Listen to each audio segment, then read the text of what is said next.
Coffee. It's something most of us drink in the morning to feel a sense of rush. It helps us wake up, gives us clarity when we are still tired. Many of us also enjoy it for its distinct taste, the combination of bitterness with perhaps added sweetness of sugar. Coffee is, without a doubt, one of the world's most popular drinks, and every year we consume about 500 billion cups of coffee, and worldwide about 150 million bags of it is produced. But where does the world's coffee really come from? You see, the coffee plant can be found in many different places, such as Hawaii, Mexico, Puerto Rico, Colombia, Brazil, Kenya, the Ivory Coast, Yemen. A lot of things, from the variety of the plant, the chemistry of the soil, and the weather, how much rainfall you have, and the amount of sunshine hours, and even the altitude at which the coffee grows, ultimately affect the taste of the final product. All of this, in combination with the method used for the cherries as to how they are processed after being picked, contributes to the distinct differences between coffee from different nations. But coffee is grown in more than 50 countries around the world, within something called the Bean Belt, which is about 25 degrees north and 30 degrees south. In other words, most of this belt lies within the tropical zone. So who produces the most coffee? Well, according to statistics from 2014, Brazil produces about 2.7 billion kilograms, followed by Vietnam. Colombia comes at a third, followed by Indonesia and Ethiopia. Now, who consumes the most coffee is another question that is a bit harder to answer. After all, there are different ways to drink coffee. Some prefer a latte, others prefer it black. But in Italy, about 14 billion espressos are consumed every year.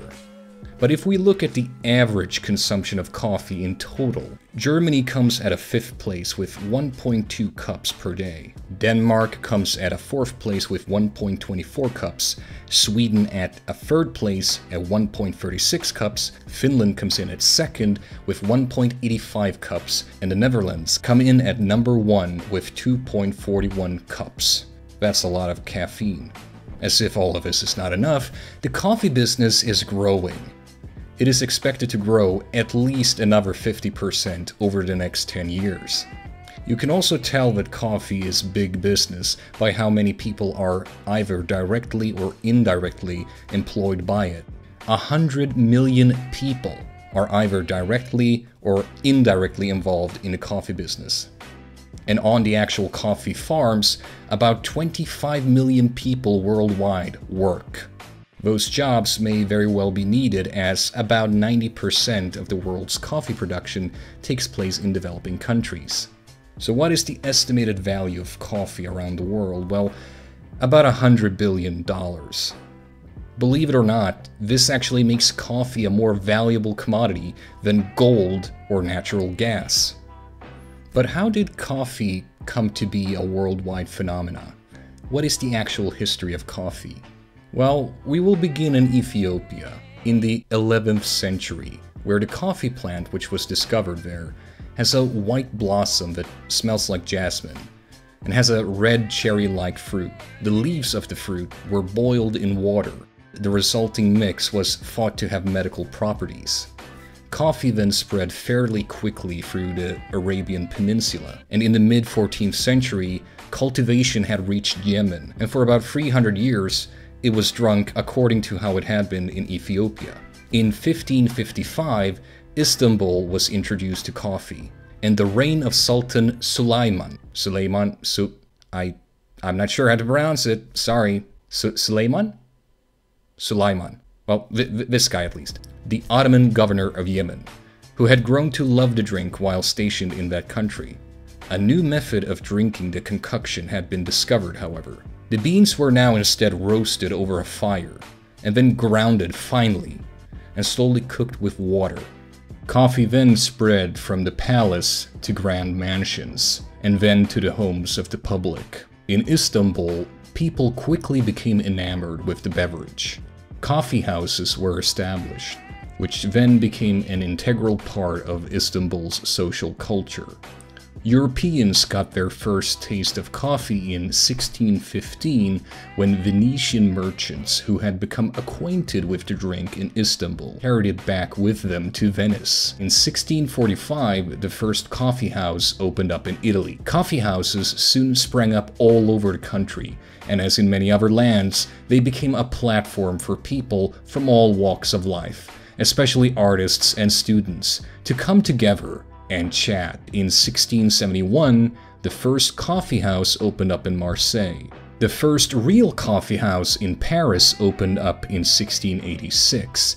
Many famous figures during this time in Paris, such as Voltaire, fell in love with coffee.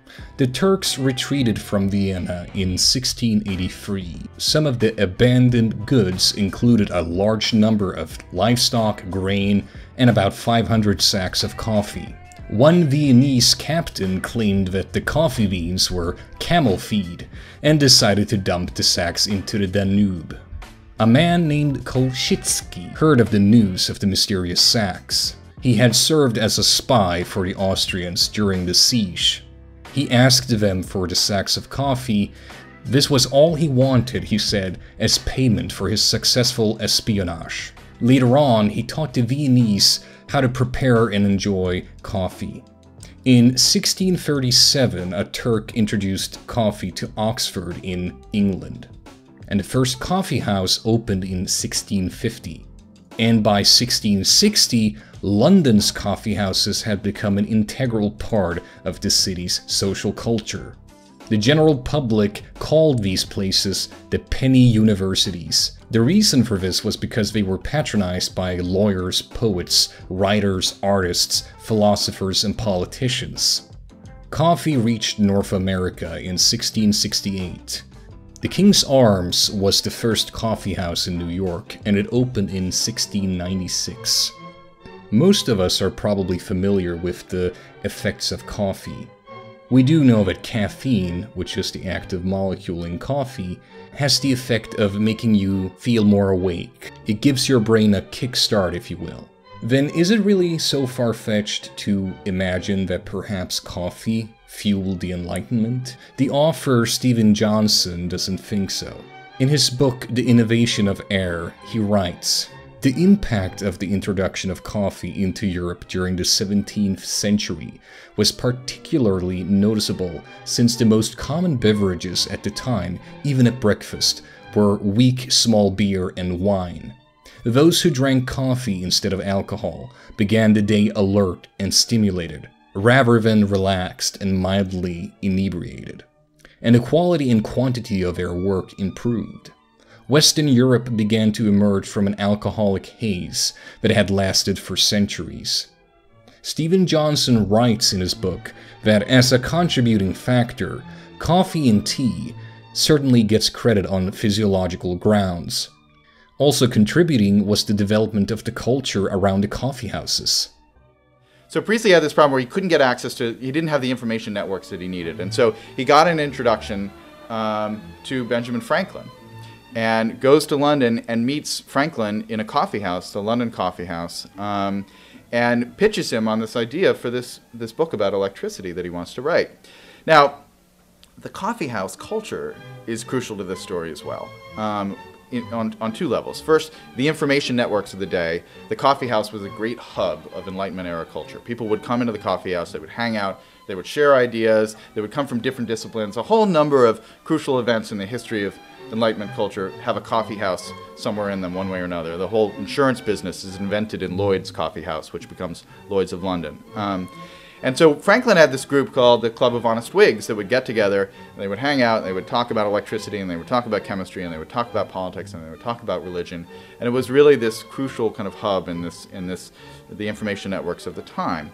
The other important part about the coffee house was the coffee, right? Because until coffee and tea became kind of mainstream beverages in the 18th century, the daytime beverage of choice for both the mass and elites in British society was alcohol, for health reasons, right? Because the water just wasn't safe to drink, and so you had an entire culture that was waking up in the morning and drinking 2 pints of beer, and then, you know, going to work and then having a little bit more beer and then having a little wine and then having a little gin, particularly in the 1600s, and then having a little bit more wine, a little bit more beer. So the entire culture basically was drunk all day long as a kind of default state, right?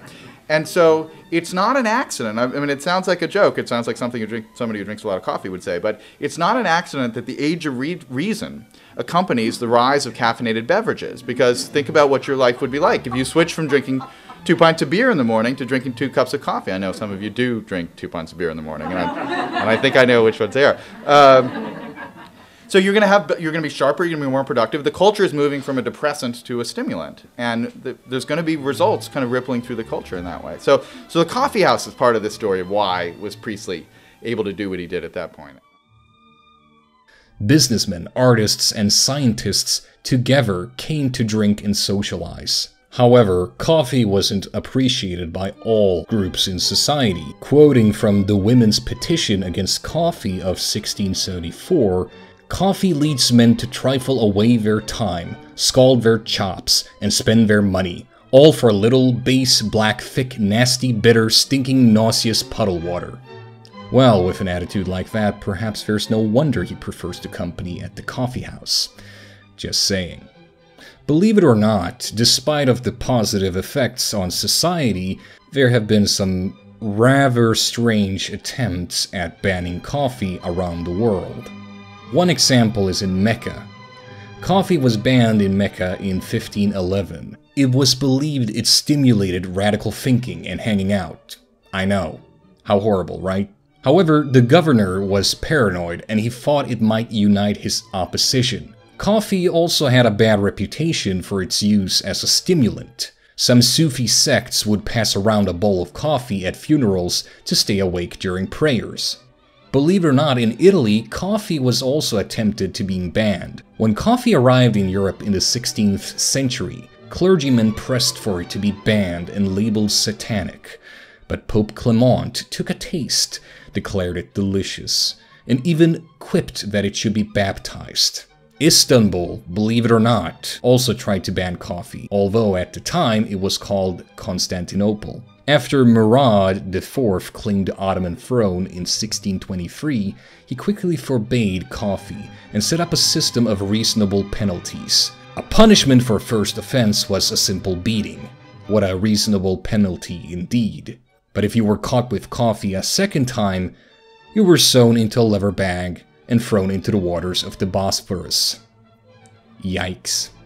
Sweden attempted to ban coffee. This was attempted by the government in 1746. They also tried to ban coffee paraphernalia. Cups and dishes were confiscated, and King Gustav III even ordered convicted murderers to drink coffee, as doctors would monitor how long the cups of coffee took to kill them. This was probably not so bad for the convicts, it was probably more boring for the actual doctors to view them. Prussia tried to ban coffee in 1777. Frederick the Great had issued a manifesto where he claimed that beer was superior over coffee. He didn't want the country's beer consumption to be interfered with by coffee. He argued that His Majesty had been brought up on beer, and I guess because of that, he thought everyone should follow suit. As coffee has spread throughout the world, many different ways of roasting coffee has emerged. But what does it mean to actually roast coffee?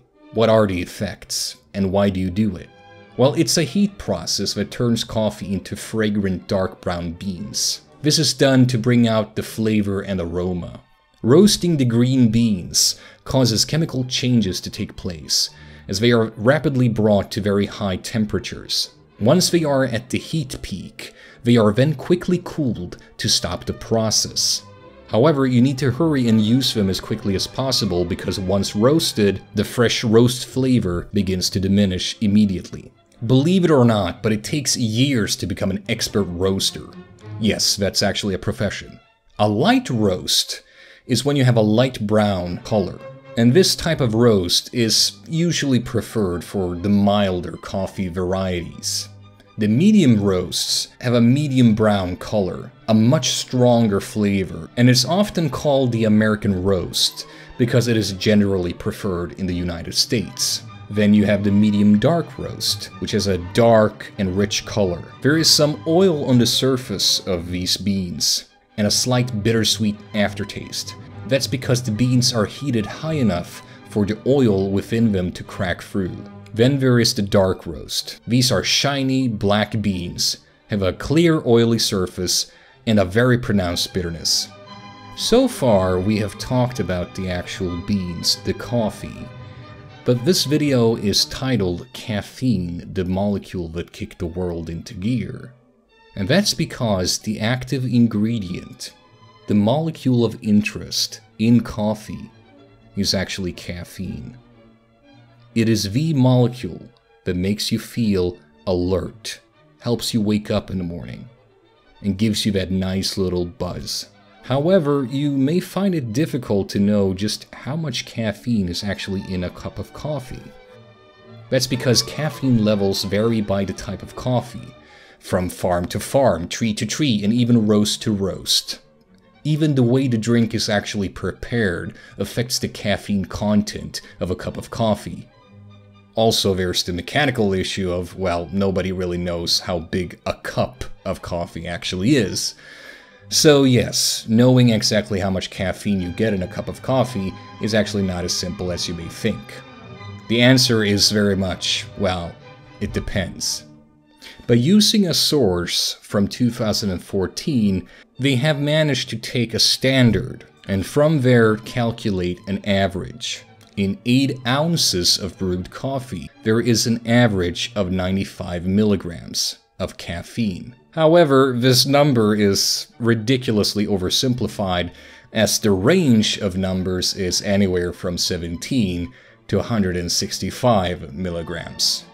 But how much caffeine would you need to actually kill someone? It is estimated that about 150 to 200 milligrams per kilogram of body mass, which is about 75 to 100 cups of coffee for a 70 kilogram adult, is calculated to be enough to kill you. However, it should be noted that how sensitive you are to caffeine also play a huge role, and it depends from person to person.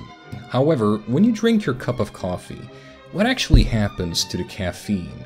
Well, the caffeine from coffee or other beverages, such as energy drinks, is absorbed by the small intestine, somewhere within 40 to 50 minutes of ingestion. From there, it is distributed throughout all the bodily tissues. In the liver, caffeine is metabolized by the cytochrome P450 oxidase enzyme system. After being metabolized, it has turned into 3 different types of dimethylxanthines. Theophylline, which stands for about 4% of the product, has a relaxing effect on smooth muscles. It is also used to treat asthma. Theobromine dilates the blood vessels and has an increase in the volume of urine.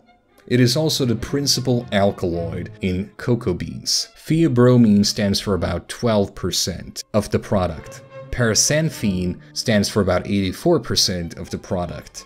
Its effect is that it leads to elevated glycerol and free fatty acid levels in blood plasma as it increases lipolysis. But how can you perhaps produce caffeine synthetically? Well, instead of me explaining this, I'm gonna let a friend of mine called Zabi, who is an organic chemistry student, explain this to you. Take it away, Zabi. Most caffeine produced nowadays is not extracted from plants, but produced synthetically. This means that the starting materials can be substances that have nothing to do with caffeine. If you look online, you'll hear about the differences between natural and synthetic caffeine. This article even claims that there are still dangerous chemicals present in synthetic caffeine. And while true that caffeine can be synthesized using methyl iodide and carbon dioxide, that doesn't mean that there are differences in the final product. Take the time right now to think of the differences between 100% pure caffeine crystals extracted from tea leaves and 100% pure caffeine crystals made in my laboratory.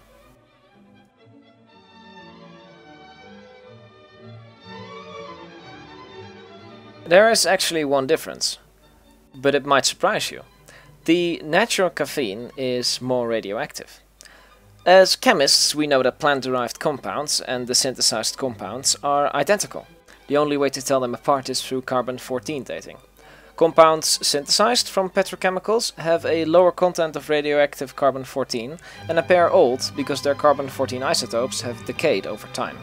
Plant-derived compounds are recently synthesized from carbon-14 in the air, so they have a higher content of radioactive carbon-14.